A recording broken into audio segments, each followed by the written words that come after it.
Shalom and welcome to Parasha Espresso, the weekly fix for spiritual lessons taken from the Parasha. Grab your coffee and let's take a look at the weekly Torah reading.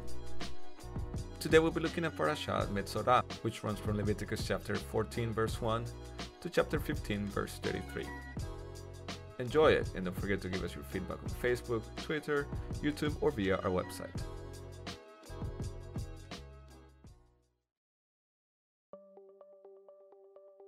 Need some snake oil for your inflammations? What about a miracle diet pill to shed those unwanted kilos? Or perhaps a miracle elixir to sort out tapeworm problems? Or maybe you should just go to a doctor and get it checked out. Throughout history, people have come up with all sorts of bizarre cures to treat different diseases. Whether it's the ones I just mentioned or some of the imaginative potions we read about in the Talmud, we've always tried to find a way to cure ourselves of various diseases and, of course, make a cent or two in the process. In this week's Torah portion, we read about an equally bizarre treatment for the leprosy we talked about last week. Though, to be strictly true, the procedure detailed in the text isn't actually a cure. It's a post-cure ritual designed to prepare the leper for re-entry into a society that has cast him out. The ceremony involves cedar wood, scarlet yarn, and a bird, and for us moderns, it's really quite bizarre. The healed person has to bathe and shave off all of his hair, almost as if to show that he's being reborn as a pure person with no defilement. It must have been a sight to behold as the person waited for the priests to inspect them, perform the ritual, and then grant them access to the camp again.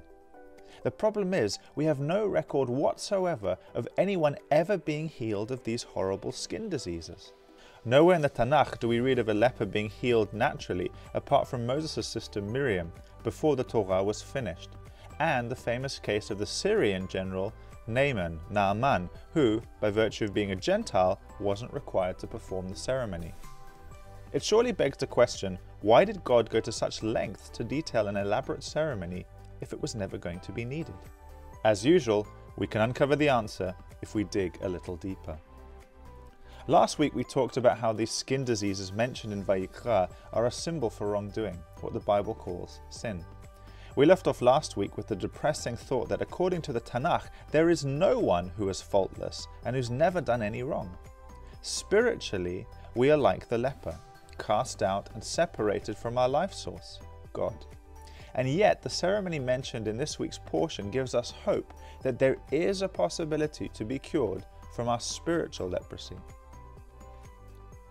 Interestingly, the answer to our dilemma is not found in the pages of the Tanakh. We must fast forward to the time of the Roman occupation of Israel.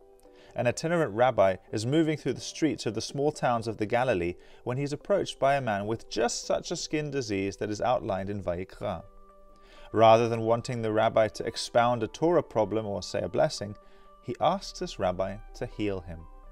The rabbi obliges, touches the sick man, and he's instantly healed.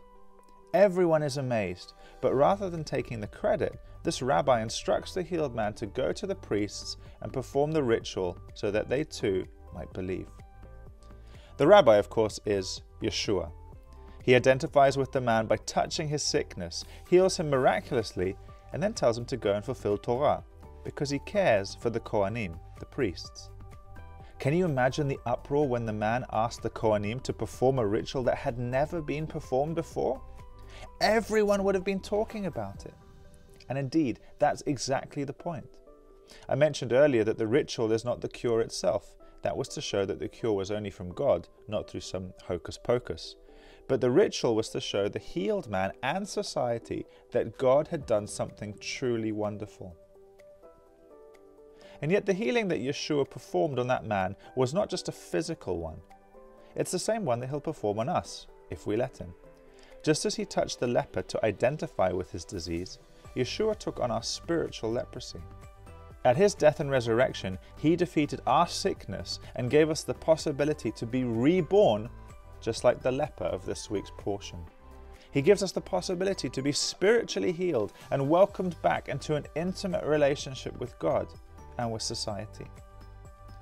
So you see, a several thousand-year-old ritual gives us hope. We are that leper. God offers to heal us so that we can be renewed and live new, fulfilled lives here with meaning and purpose. Is there any better news than that?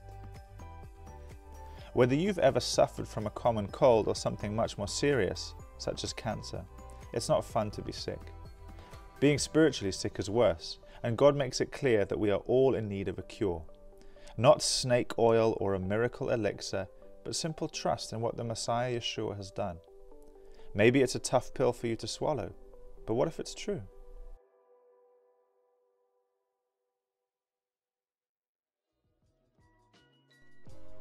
That's it for this episode. We hope you enjoyed our Parasha Espresso. Please don't forget to subscribe to make sure you get the latest episodes.